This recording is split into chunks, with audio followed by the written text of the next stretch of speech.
Well, if you struggle with anger, blow-ups and blowouts, there are some major misunderstandings that are driving your experience. Transformational specialist Angela Hardy is here to chat to us about these and to give us some tools to manage our anger. Angela, welcome. Thank you for joining us once again. Thank you. Now, anger is a thing that I think we all deal with. Even the most peaceful of us at some point in time deal with anger. But for others, it's a common occurrence and it flares up all the time. Where does anger come from in our bodies, in our psyches, in our minds? Well, that's actually quite a big question. There's a lot of reasons that people get angry, but for those people who spend a lot of time being angry, whose anger is actually problematic in their lives, causing problems in their relationships, in their jobs, this is a habit that they've developed really as a self-defense mechanism against the world. Okay. And as I knew when I was a child, the best method of defense is attack, right? So when those people learn, oh, when I'm angry, other people behave in a certain kind of a way in regards to me, it becomes this default method of dealing with things that make us feel unsafe, that makes us feel unhappy, disrespected, uncomfortable. We use anger then as a way to make other people jump. Right. And when I'm getting at you, you're going to be like, okay, just calm the situation down, how high? And so it's a really good manipulation tool apart from anything else, but that is an unconscious understanding. And so we have this unconscious understanding that says, I can get what I need if I respond in this way. Okay. But then there's also this unconscious misunderstanding that says, I'm not okay and I need something. And so responding in this way is a way to get what I need, but the underlying thing is I'm not actually okay. Yes, yeah. Well, I've heard a philosophy that says that all emotions in life are rooted in either love or fear. And if you're fearful, a way to hide that first of all, or to make yourself feel a bit better about things, is to potentially lash out. But now, why is it that some people will go so much further than is reasonable just to control the situation? Throwing tantrums, getting almost aggressive in certain ways. I mean, what is that possibly a sign of? It's really just a way that they've learned how to behave. It worked for them at some point. You know, the unconscious mind is so interesting. It's always looking, how do I survive? How do I get what I need? How do I survive? And in every experience, it says, oh, that does work for me, that doesn't work for me. And so for those people who got a little bit extra aggressive and they found, oh, somebody backed down dramatically, the unconscious mind says, that works for me, I can get what I want here. So the more they have these experiences in their early childhood or even young teenagers, the more it sort of settles into the unconscious mind as the only way to approach life. It's the only way that I can make myself safe. It's the only way that I can make myself heard. It's the only way that I can make myself feel like I'm in control of a situation. And so they use it to this nth degree because, one, they get away with it, and two, they feel really uncomfortable or really unsafe, and they're not even aware that that's what's bringing up the anger. The first they know about it is there's a really deep feeling of anger in me.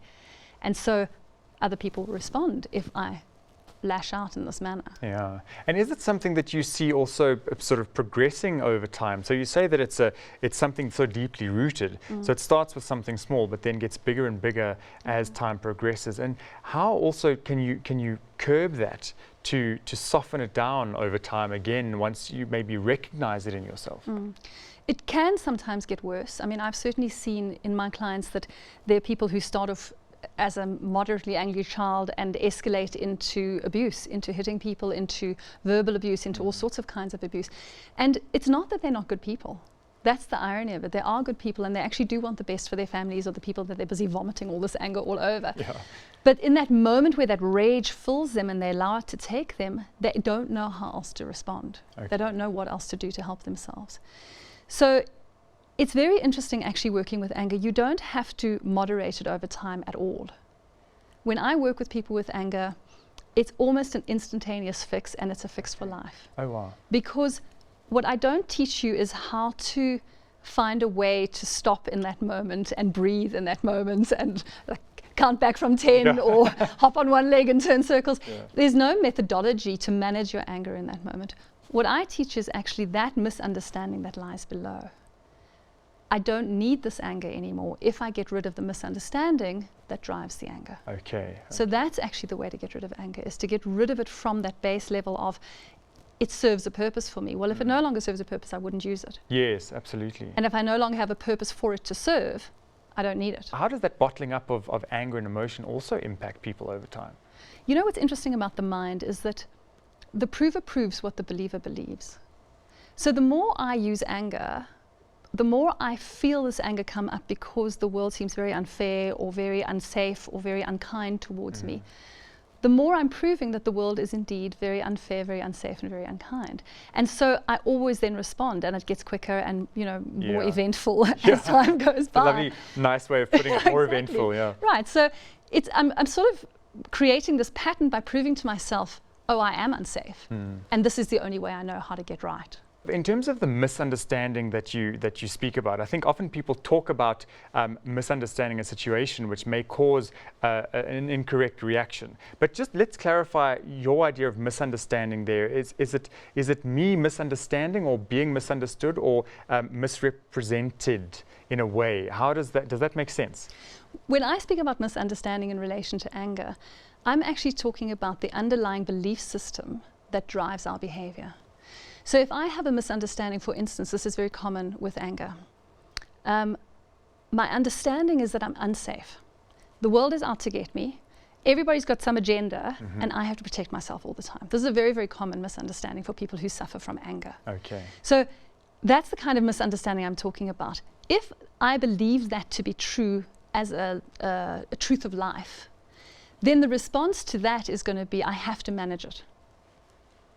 If I believe I'm perfectly safe, whatever people's agenda is not my problem, I don't have to do anything about it, I don't have to protect myself from it, there's nothing that has to happen here, I don't have to react or respond at all. Okay. So when I'm talking about misunderstanding, it's these things, I'm not safe, I'm not loved, I'm not lovable, people are out to get me, people are judging me all the time, all of this kind of internal chatter misunderstanding, that's what I'm talking about. And what about people who lash out and then immediately feel some sort of remorse? So a little while later they'll come back to you and apologize, but then do it again another time because that's their default reaction. Like, how do they get out of that cycle? What is the starting point to really correct or self-correct? Well, this is where it gets really interesting, right? The thing that we have to understand is not the anger or how do I manage it in the moment. That's irrelevant. Anger, like any emotion, is a momentary thing that comes and it goes. The thing that we have to understand is, what is it that I believe that gets this anger to come up in the first place? What do I believe about myself? What do I believe about the world? What do I believe about the rules, the society, the environment? What do I believe about who I have to be and how I have to show up? These are the things that we look at to get rid of anger. Yeah. Because anything else is just managing a symptom in the moment. Absolutely. And once our anger is high, we're really quite bad at managing things in the moment, right? And you also can't look into yourself when you're in a state of complete madness. And you don't want to. Yeah. Let's be perfectly honest. When you're angry, what you want to do is you want to go over, give somebody a good fat clap and make it their problem. You don't want to manage yourself in that moment. Yeah, it's very interesting because that's also, it's the thing of going deep when the waters are calm. Exactly. As opposed to when there's a storm brewing. Exactly. You want to get deep understanding when the waters are calm of the misunderstanding that creates this on a constant level. You want to understand yourself as an individual and then get rid of that as a problem. So if I got rid of my lack of safety, if I fundamentally knew that I was always safe, anger would not be an issue for me if that's what my anger is based on. Yeah. If I fundamentally knew that the world was not out to get me, I would never have to respond with anger.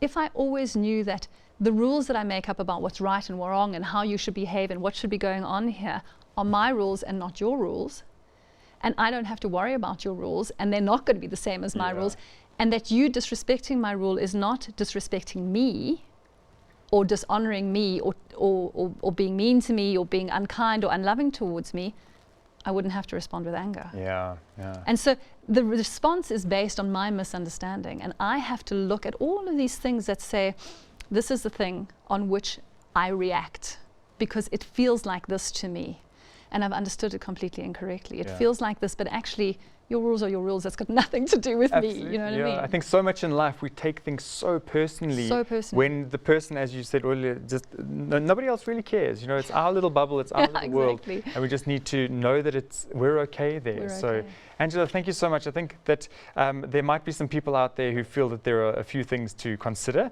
and maybe look a little bit deeper in themselves and gain not control of their anger, but just an understanding of themselves as well. Yeah, well, look, this is why there's so many people available to help with anger, because it's actually very difficult to find that thing within yourself, because you can't see the forest for the trees, right? So you need to look at yourself in terms of how you think the world works, how you think you work in the world, who you think you are in the world. You've made it all up.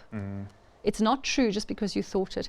But when you look at those things and possibly have somebody help you look at those things, that's when you really get the insights that go, oh, didn't need this, wasting my time here, wasting my airtime. Life could be so much easier. And it is so much easier when you're not angry all the time. Absolutely. A little bit of peace and calm never hurt anybody. Lovely.